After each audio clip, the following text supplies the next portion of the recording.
அஸ்ஸலாமு அலைக்கும் வரஹ்மத்துல்லாஹி வபரகாத்துஹு. உகத்திமு பிஸ்மில்லா ஜல்ல வகஸ்ஸம உஹம்தி லுதம் பித்தவாமி முஅஸ்ஸம உசல்லிமு தஸ்லீமன் கஸீரன் கியாஸம் உசல்லி ஸலாத்தன் தம்லஉல் அர்த வஸ்ஸம அலா மன் லஹு அலா முத்தபவ்வ. ரப்பி ஷ்ரஹ் லி ஸத்ரி வ யஸ்ஸிர் லி அம்ரி உக்தத்தம் மின் லிசானி யஃப்கஹு கௌலி. ரப்பி தம்மிம் பில் கைரி வஸ்ஸஅ வமா தௌஃபீகி இல்லா பில்லாஹி அலைஹி தவக்கல்து வ இலைஹி. பெருகி வரும் கருணையினால் பேருலகை காத்து வரும் அன்புடையவன் அல்லாஹுவின் திருப்பெயரால் தொடக்கம். இருட்டினிலே இடம் இனத்தவர்க்கு இஸ்லாத்தின் பெரு விளக்கை காட்ட வந்த பெருமானார் கண்மணி நாயகம் ஸல்லல்லாஹு அலைஹி வஸல்லம் அவர்களுடையவும் அவர்களின் அன்பு தோழர்கள் அடிமை குடும்பத்தார்கள் புனிதமிக்க பாதையிலே வாழ்ந்த புண்ணிய பூமான்கள் அனைவரின் ஆத்ம ஆசியினை நம் மொழி மெய் ஆத்மாவினால் வேண்டி விரும்பியவனாக தொடர்கின்றேன். எல்லா அல்லாஹ்வின் எல்லையில்லா பேரருளால் 2 மாதங்களாக நாம் துவா கேட்ட நம்மை வந்தடைந்து விட்டது. அல்லாஹ் ரமதானை நாம் அடைய வைத்தான். பல்லகனா ரமதான். எனவே யா அல்லாஹ் ரஜபிலும் ஷஅபானிலும் பரக்கத்து செய்து ரமதானை அடைய வைப்பாய் என்ற பிரார்த்தனை அல்லாஹ் அங்கீகரித்து ரமதானை நாம் அடைந்து விட்டோம். ரமதான் நம்மை அடைந்து இந்த புனிதமிக்க மாதத்தில் எதற்காக ரமதானை அடைய வைப்பாயாக என்று துவா என்றால் ஆலிம்கள் சிலர் அதை குறிப்பாக சொல்வார்கள். லிஸ்ஸியாமி வல் கியாமி திலாவத்தில் குர்ஆன். இரவெல்லாம் தூக்கத்தை குறைத்து நின்று வணங்கவும், பகலெல்லாம் படைத்த உனக்காக நோன்பிரிக்கவும், புனித வேதம் இந்த மாதத்தில் அருள வேதத்தை அதிகமாக ஓதவும் ரமதானை அடைய வைப்பாயா. ரமதானை அடைவை தந்த இலக்கியம் லட்சியம் முக்கியம், குறிக்கோள் முக்கியம். ரமதானில் வழக்கத்தை விட விசேஷமாக மாலை நேர் வேளை பள்ளிவாசல் விதவிதமான பண்டங்கள் பரிவாரப்படுகின்றன, பசிநீக்க வழங்கப்படுகிறது என்ற அந்த புறக்கோலம் அல்ல அடிப்படை நோக்கம். முதல் நோக்கம் நோன்பு வைப்பது. நோன்பு வைத்து படைத்தவனுடைய அருளை பெற வேண்டும், பசியின் ருசியை உணர். 2வது நோக்கம் தூக்கத்தை குறைத்து அறவே தூங்காமல் இருக்க வேண்டும் என்று சொல்லவில்லை. சுலுசையின் அல்லாஹ் தன் ரசூலை பார்த்தே சொன்னார், இரவில் 3 பகுதி கூட்டு கொஞ்சம் குறைய.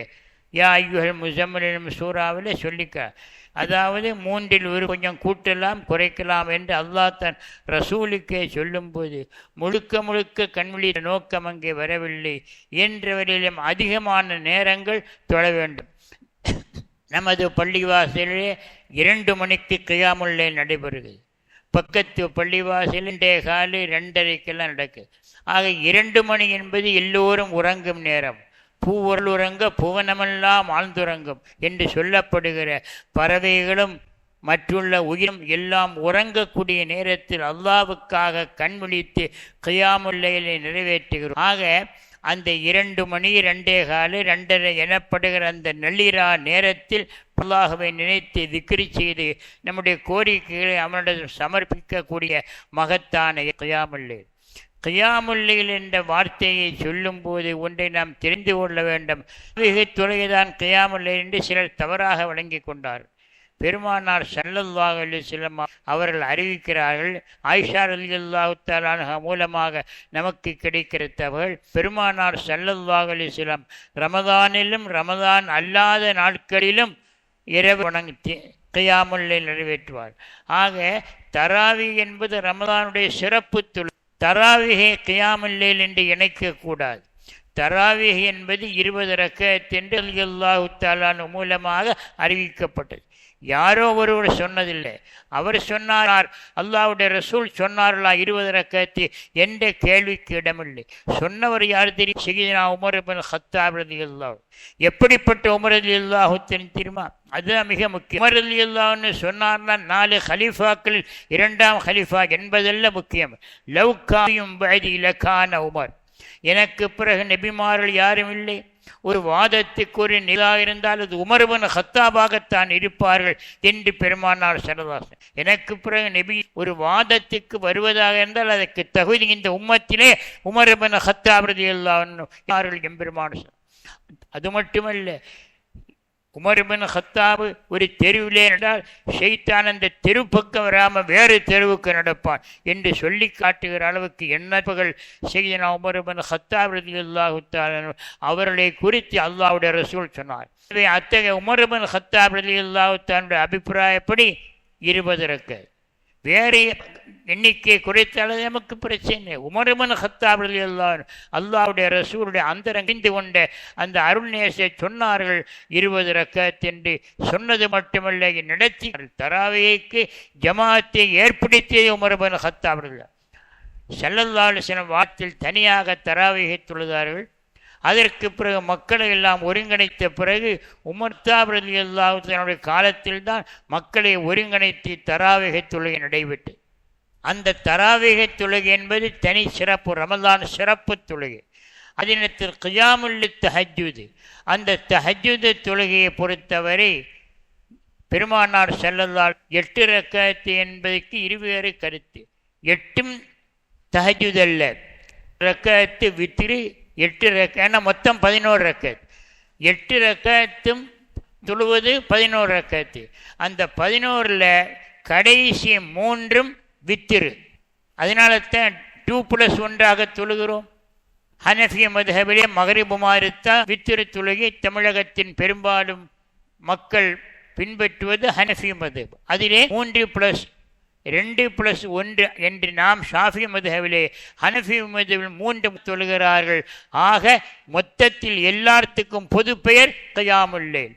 சிறப்பு தஹஜ்ஜுத் இணைப்பாக அமைந்துள்ள வித்திரு, அந்த இரண்டும் சேர்ந்து அல்லாஹுரோம். எனவே பல்லகனா ரமலான், ரமலானை அடைய வைப்பாயாக என்ற அந்த துஆ அடிப்படை நோக்கம். முதலில் நோன்பு வைப்பது, இரண்டாவது இரவில் நின்று தொழு, மூன்றாவது திலாவத்தில் குர்ஆன். குர்ஆனை எப்போதும் ஓத வேண்டும், ஆனால் ரமலானில் அதிகம் வேண்டும். நாளொன்றுக்கு ஒரு ஜுஸு மீதம் ஒரு ஹத்தம் ஓதுகிறோம் என்றால் ரமலான் மாதத்தில் குறைந்தது 3 ஹத்தம் ஓத வேண்டும். ஜிப்ரீல் அலைஹிஸ்ஸலாம் அவர்கள் பெருமானார் ஸல்லல்லாஹு அலைஹி வஸல்லம் அவர்களுக்கு ஒவ்வொரு மாதமும் ஒவ்வொரு ஆண்டும் ரமலானை ஓதி குர்ஆனை காட்டுவார். ஆனால் ரமலானிலே 2 முறை ஓதி காட்டு. எல்லா நாட்களைப் போல ரமலானில் ஓதுவதிலே எண்ணிக்கை அமைத்து விடக்கூடாது. ஜிப்ரீல் அலைஹிஸ்ஸலாம் பெருமானார் ஸல்லல்லாஹு அலைஹி வஸல்லம் ரமலானில் 2 முறை ஓதி காட்டுவார்கள், மற்ற நாளில் ஆண்டுக்கு 1 முறை ஓதி காட்டுவார்கள். ரமலானில் சிறப்பு குர்ஆனை அதிகமாக ஓதுவது. எனவே இந்த 3 அடிப்படை நோக்கத்தை வைத்து கொண்டுதான் ரமலான் அடைய வைப்பாக என்று 2 மாதங்களாக அல்லாஹ்விடம் கேட்டு வந்தோம். இப்போது குர்ஆனுக்கும் என்ன தொடர்பு என்று எண்ணி பார்க்க வேண்டும். அருள்மறை குர்ஆன் நமக்கு ஆணை பிறப்பிக்கிறது. ஃபல் யஸும் ஷஹரு ரமலான் அல்லது 6666 வசனங்களில் ஒரே ஒரு வசனம் ரமலான் என்ற பெயரை சொல்லி காட்டு. 2 இடங்களில் நோன்பு வைக்க சொல்லப்பட்டது. இடம் தக்குவாவுக்கு நோன்புக்குள்ள தொடர்பை அறிவிக்கிறது, இன்னொரு இடம் ரமலானுக்கு உள்ள தொடர்பை அறிவிக்கிறது. இன்ஷா அல்லாஹ் இந்த வார தலைப்பு அருள்மறை குர்ஆனும், அதாவது அருள்மறை குர்ஆனும் அருமையான ரமலானுக்கும் குர்ஆனுக்கு ஒரு கனெக்ஷன். இந்த வார தலைப்பு குர்ஆன் ரமலான். இன்ஷா அல்லாஹ் அடுத்த வார தலைப்பு இறையச்சமும் இனிய நோன்பு. அந்த கனெக்ஷன் 2 மொத்தத்தில் 2 இடத்துல சொல்லலாம். மொத்தத்தில் 2 இடத்தில் ஓரிடத்தில் தக்குவாவுக்கும் நல்ல தொடர்பை சொல்லி காட்டுகிறோம். இன்னொரு இடத்திலே குர்ஆனுக்கும் ரமலானுக்கும் உள்ள தொடர்பு. குர்ஆன் என்ற வார்த்தை ஓரிடத்தில் வந்துள்ளது, அதிலே குர்ஆனைத்தான் சொன்னான். அல்லாஹுடைய மஹ்ரு ரமலான் அல்லது உன்சில ஃபிஹில் குர்ஆன், சங்கி மிகுந்த ரமலான் மாதம் அருளப்பட்டு குர்ஆன் அருளப்பட்டது. ஆக குர்ஆன் அருளப்பட்டதினால் ஃபல் யஸும்ஹு நோன்பு வைக்க. 12 மாதங்கள் வரிசையிலே முதல் மாதம் முஹர்ரத்தை அல்லாஹ் நோன்புக்கு செய்யவில்லை. எம் பெருமானார் ஸல்லல்லாஹு அலைஹி வஸல்லம் பிறந்த 3ஆம் மாதம் ரபீல் அவ்வலையும் தேர்வில்லை.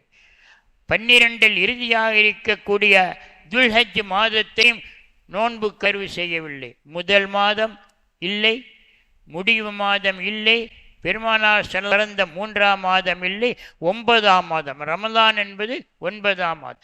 இந்த 9ஆம் நோன்புக்கு தேர்வு செய்துவிட்டு அல்லாஹ் கூறுகிற காரணம் என்ன?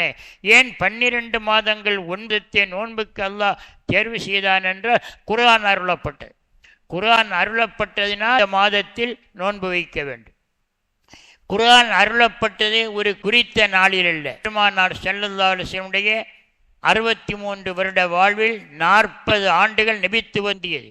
அதற்கு பிறகு எஞ்சியிருக்கிற 23 ஆண்டுகள் நபித்துவ வாழ்க்கை. எனவே 40 முதல் 63 வரையில் உள்ள 23 வருட வாழ்வில் கொஞ்சமாக குர்ஆன் அருளப்பட்டது.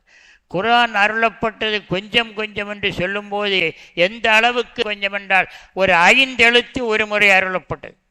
எந்த வார்த்தை? 5 எழுத்து. மினல் ஃபஜ்ர் 7 எழுத்து. மீம் ஜேர் நூன் மின் அல் ஃபஜ்ர் மினல் ஃபஜ்ர். இது தனியே இஸ்லாம் கொண்டு வந்து இறங்க. முழு குர்ஆனை மொத்தமாக இறக்கவில்லை, தௌராத்து மொத்தமாக. அதை போலல்ல, ஸல்லல்லாஹு அலைஹி வஸல்லம் வாழ்க்கையில் ஆயிரக்கணக்கான கட்டங்களில் அவ்வப்போது கொஞ்சமாக அருளப்பட்டது. அதிலே மினல் ஃபஜ்ர் தனியாக அருளப்பட காரணம் என்ன தெரியுமா? குர்ஆனில் ஒரு வசனம், உங்களுக்கு உஹில்ல லக்கும் லைலத்த ஸியாம ரஃபஸு இலா நிசாயிக்கும் என்று உங்கள் மனைவியரிடம் உறவு கொள்வது நோன்பு காலத்து இரவில் உங்களுக்கு விதிக்கப்பட்டதுன்னு குர்ஆனில் ஒரு ஆயத்து. அதில் சொல்லி காட்டும் போது எதுவரையிலும் உண்ணலாம் என்றால் அல்லாஹ் தெளிவா சுபஹுடைய பாங்கு சொன்னதிலிருந்து நீங்கள் உணவை நிறுத்துங்கள், பானத்தை நிறுத்துங்கள். மகரிபு பாங்கு சொன்னவுடன் நீங்கள் அதை தொடங்க அல்லாஹ் சொல்லவில்லை, இலக்கிய நயத்தோடு சொன்னான். இறைமறை குர்ஆன் அல்லாஹ் தந்த ஒரு மிகப்பெரிய பேழை, இலக்கிய பட்டம். அல்லாஹ் எப்படி சொல்கிறேன்னு தெரியுமா? பாருங்க, ஹத்தா ஆயத்த பகியன லகீத்துல் அபியது மினல் ஹைத்தில் அஸ்வது. கருப்பு நூலிலிருந்து வெள்ளை நூல் வெளிப்படும் வரை நீங்கள் குர்ஆனை நீங்கள் உண்ணலாம் பருகலாம். ஆக உண்ணலாம் பருகல் காலத்து இரவு நேரத்தில் என்றால் அதை ஃபஜ்ர் என்றோ மகரிப் என்றோ அல்லாஹ் நேரத்தை குறிப்பிட்டு சொல்லாமல் கருப்பு நூலிலிருந்து வெள்ளை நூல் வெளிப்படும் வரை. இது ஒரு இலக்கிய உருவகம் என்பதை புரிந்து கொள்ளாமல் சில சஹாபாக்கள் தூங்குகிற நேரத்தில் தலையணைக்கு அடியில் உள்ளபடியே கருப்பு நூலை வைத்து தூங்கினார். குர்ஆன் ஷரீஃபே இலக்கியத்தின் அணி இலக்கணம். அணி இலக்கணத்தினுடைய எதுகை, மோனை, அதை போல சந்தம், உவமை, உருவகம் எல்லாம் வந்துள்ளது. அதில் ஒன்று தான் கருப்பு நூலிலிருந்து வெள்ளைப்படும் வரையிலும் நீங்கள் உண்ணலாம் பருகலாம். இதனுடைய நேரடி பொருள் என்ன? கருப்பு நூல் இரவு, வெள்ளை நூல் என்பது பகல். எனவே கால சுழற்சி, கால சுழல்கிறது. வழக்கமாக கவிஞர்கள் சொல்வார்கள் கால ஓட்டத்தை கால சக்கரம் சுழல்கிறது என்றால் அந்த சக்கரத்தில் நூல் பின்னப்படுவதை நூல் எவ்வாறு அமைகிறது? இரவு நேரம் கருப்பு நூல், பகல் நேரம் வெள்ளை நூல். இது அல்லாஹ்வுடைய அற்புதமை உருவகம். எனவே இலக்கியம் கற்றவர்களுக்கு இவருடைய நயம் புரியும். எனவே கருப்பு நூல் என்பது இரவு, வெள்ளை நூல் என்பது பகல். இந்த கால சக்கரம் சுழல் கருப்பும் வெள்ளையும் மாறி மாறி வருகிறது. இதைத்தான் அல்லாஹ் சொன்னான், இரவை கருப்பும் பகலை வெள்ளை நூல் என்று முழுமைப்படுத்தி அதுவரையிலும் நீங்கள் உண்ணலாம் பருகலாம் என்று இலக்கியோடு சொன்னவுடன் பொருள் புரியாமல் கருப்பு நூலை தலையணைக்கு அடியில் வைத்து விட்டு காலையில் எழுந்து கருப்பு நூல் கருப்பாயிரு, வெள்ளையாகல். யார சூழல்லா கருப்பு நூலிருந்து வெள்ளை நூல் வரும் வரையிலும் நாம் பருகாமலாம் என்று வேதவசனத்தை ஓதி காட்டினோம். ஆனால் நாங்கள் தலையணை கேட்கல கருப்பு நூல் கருப்பாகவே இருக்கிறது, வெள்ளையாக மாறவில்லை என்றவுடன் பெருமானார் ஸல்லல்லாஹு அலைஹி வஸல்லம் அவர்களை சீமாக சொன்னால் இதுதான் அல் குர்ஆனுடைய அற்புதமான அணிநயம். இந்த இலக்கணெல்லாம் விரித்துரைக்க நேரமில்லை. அல்லாஹ்வுடைய பேரருளால் ஒரு கித்தாபு நான் மொழிபெயர்த்து வருகிறேன். நாடு முழுதுமுள்ள மதரசாக்களில் பாடத்தில் உள்ள அந்நஃபாயிசுல் இருத்தல்யா ஒட்டுமொத்த மதரசாக்களில் 4ஆம் வகுப்பு பாடத்தில் இருக்கு. இந்த கித்தாபு எப்போது வரும், எப்போது நமது ஊர் மதரசா மாணவர்கள் உள்பட தமிழ்நாட்டின் பல்வேறு பகுதியில் உள்ள மாணவர்கள் அந்த நூல் எப்போது வரும் என்று காத்திருக்கிறார். இன்ஷா அல்லாஹ் ரமலானுக்கு பிறகு மதரசாக்கள் தொடங்கிய கல்வி ஆண்டு தொடங்கும் போது மாணவருடைய பார்வைக்கு குர்ஆனில் உள்ள அணிநயம், உவமையினம் எல்லாம் இன்ஷா அல்லாஹ் அதில் வரும். அதில் ஒன்றுதான் கருப்பு நூல் வெள்ளை நூல். உடனே ரசூல் கேள்வி கேட்கப்பட்ட உடனே என்ன சொன்னார்கள்? இதுக்கு என்ன பதில் சொல்வது? உடனே இறங்கினார்கள். மினல் ஃபஜ்ரி. பாருங்க, ரமதானில் அருளப்படவில்லை. இந்த ஆயப்பட்டு அமுலுக்கு வந்த பிறகு அர்த்தத்தை சில சஹாபாக்கள் அணிநயத்தோடு புரிந்து கொண்டார்கள், புரியவில்லை. அதாவது மினல் ஃபஜ்ரி, ஃபஜ்ரு வரையிலும் என்று தனி சொல்லே தனியாகப்பட்டது. இப்படி குர்ஆன் அருளப்பட்ட மாதத்தில் அல்லாஹ் நோன்பு வைக்க சொல்கிறான். குர்ஆன் நம்முடைய ஆன்மாவுடைய நோய் நீக்க அல்லாஹ் தகுந்த மருந்து மாத்திரையை பயன்படுத்த ஒரு கண்டிஷன் வைக்கிறான். குர்ஆன் என்கிற மருந்து மாத்திரையை தந்துவிட்டேன், மூமின்களே நீங்கள். நோன்பு என்பது ஒரு பட்டினி இல்லை, பத்தியம். பத்தியத்துக்கும் பட்டினிக்கு என்ன வித்தியாசம் தெரியும்? உணவில்லாமல் ஒருவன் பசித்திருந்தால் அதற்கு பெயர் பட்டினி. எல்லா விதங்களும் கிடைக்கப்பட்டு லட்சியத்துக்காக பசித்திருந்தால் அது பத்தியம். நடைமுறையில் உண்ணாவிரத போராட்டம், அந்த உண்ணாவிரத போராட்டம் மறியல்.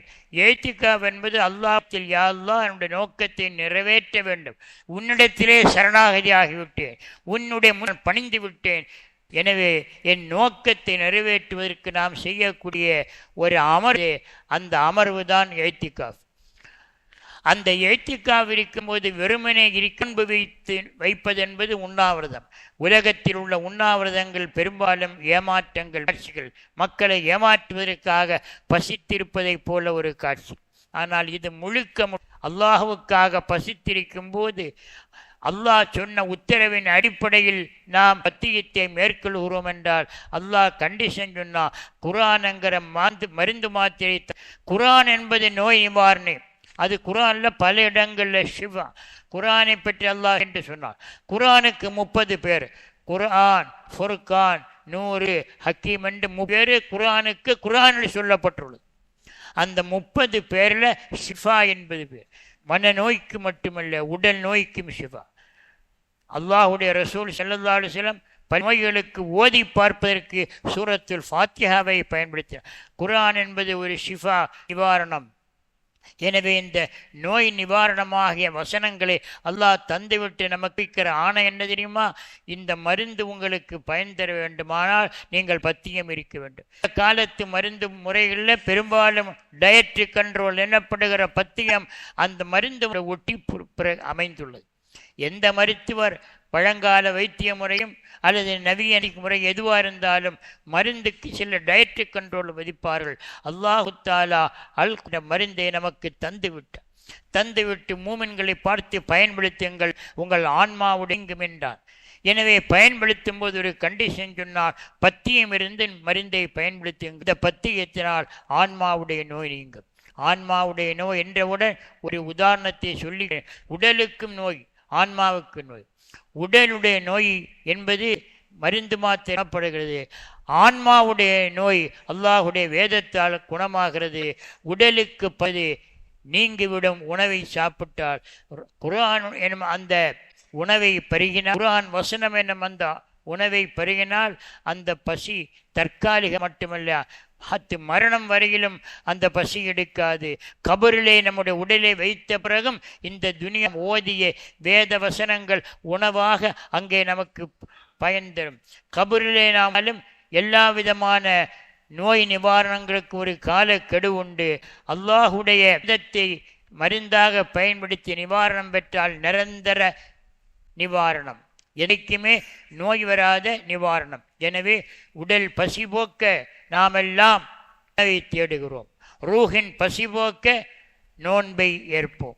அதாவது வெற்றி கொண்டுதான் பசி அடங்கும். ஆனால் இங்கே அதிசயம் என்ன தெரியுமா? இந்த உணவை ஒதுக்கி பசி அடங்குது. உணவை ஒதுக்குகிறோம்.